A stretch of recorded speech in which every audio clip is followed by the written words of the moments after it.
is a stable democracy in the Western Hemisphere. Think about that, my dear friends. Trinidad and Tobago, as he puts it, is a stable democracy in the Western Hemisphere. There are three elements to that. We are stable, we are democratic, and we are in the Western Hemisphere. In respect of the last one, located as we are just off the coast of Venezuela, midway between North and South America, is a matter over which we have no control. Almighty God in his wisdom made it so. We have no control over that. We are indeed in a very strategic location, but of course, it is one of the many endowments that this country inherited from Almighty God. We thank him for it. We have no control over that.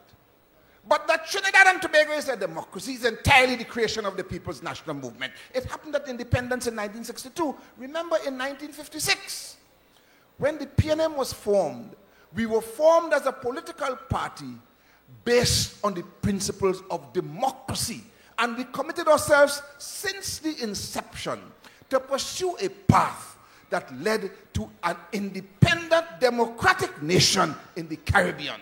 So if Trinidad and Tobago is a democracy today, ladies and gentlemen, Trinidad and Tobago is a democracy because the People's National Movement wanted it to be so together with the people of our own country.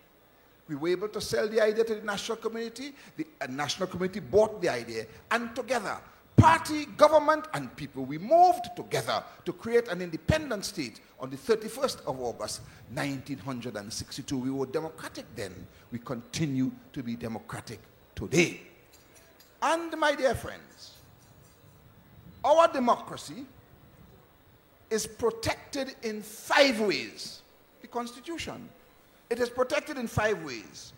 It is protected by way of the Bill of Rights. Remember, we discussed this before.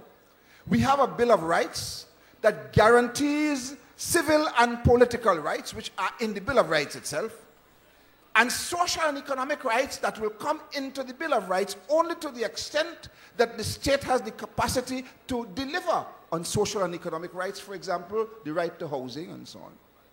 And if, as we have pointed out, it is dangerous to put some of these social and economic rights in the Bill of Rights, we put it in the preamble to the Constitution, which is a statement of principles and aspirations and objectives of the society.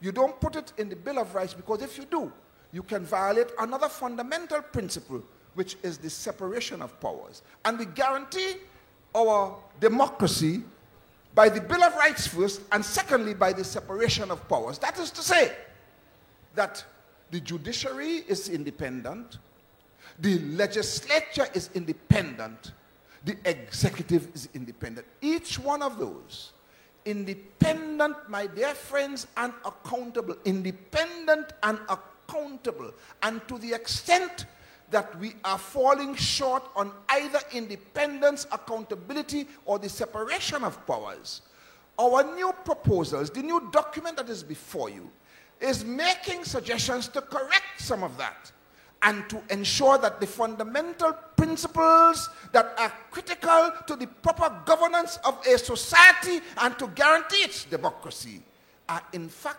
adhered to and included in the new constitution, the highest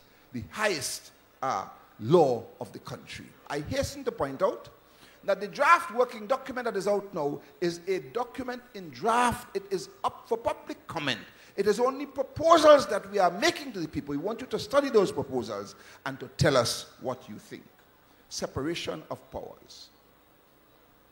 The third basis for guaranteeing the democracy is an independent judiciary, a strong and independent judiciary.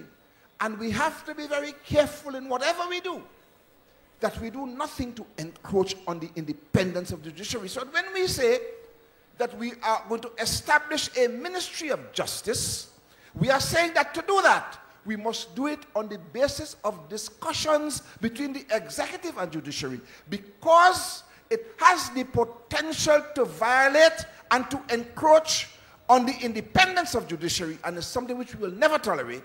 And to ensure that that doesn't happen, whatever agreement we arrive at is placed in the Constitution and written into the laws of Trinidad and Tobago. So the judiciary now has legal guarantees that there will be no encroachment by the executive on its independence and the conduct of its independent functions.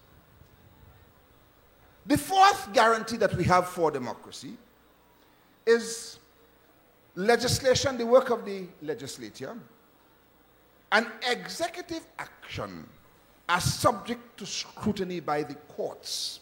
In other words, my dear friends, we have a constitution. The legislature must act in accordance with the constitution. The executive must act in accordance with the constitution. And we have an independent judiciary there to tell us when either the legislature or the executive violates that, guaranteeing, my dear friends, that all arms of the state stay within the parameters that have been established by way of the highest law, the Constitution of Trinidad and Tobago. You understanding me? Good. Let's go. And the final guarantee that we have of our democracy is that we subscribe to the rule of law. No individual, no institution, no organization, nobody, my dear friends, is higher than the law. And all organizations, all institutions, all individuals guarantee their authority from the laws of Trinidad and Tobago. They derive their authority from the laws of Trinidad and Tobago. We subscribe to the rule of law. How are we going? So these are the institutional arrangements by which the country's democracy is guaranteed. But there is another aspect that impinges on the democratic rights and freedoms. And that is the executive itself, the government. That those who are in government,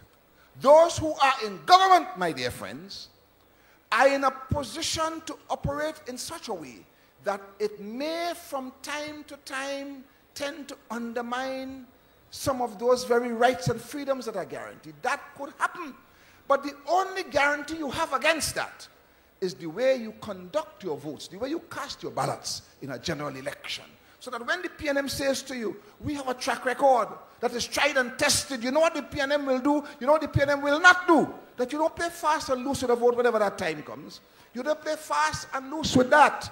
You study carefully those who are before you. And as somebody said tonight, I think it was Gary Hunt, my goodness, the Reverend Gary Hunt, he said it was by their fruits ye shall know them.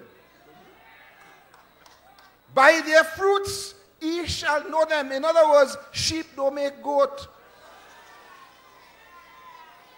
Look and see what they're doing today so that you know what is likely to happen as and when they get in government if you put God out of your thoughts. So that's the democracy. A stable democracy in the Western Hemisphere. What about the question of stability? There are two elements to that. The system of government that we run must produce governments that are stable. The system must do that. Must produce governments that are stable. So that the PNM rejects proportional representation. The PNM says that one of the major shortcomings of proportional representation is that it leads to coalition governments which are inherently unstable. That's the PNM's position. And you just have to look at the NAR of 1987 to 1991. They didn't even realize it was a coalition. You know when they began to realize that? In 1988, when Club 88 was formed. And then they realized that the coalition was not so much as a result of amalgamation of parties after the election.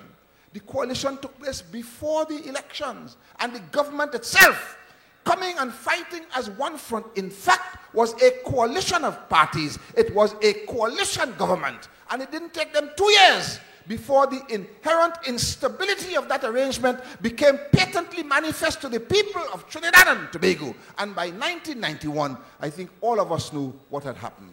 Club 88 was formed, the fellas walk away, and Kota C and Kota La. Confusion, that's right. Coalition governments are inherently unstable. I was in Sri Lanka, I mentioned this to you before. I was in England in the year 2000, and a minister of the government of Sri Lanka, he was a university professor, responsible in the government of Sri Lanka for constitutional affairs. They were thinking about a new constitution.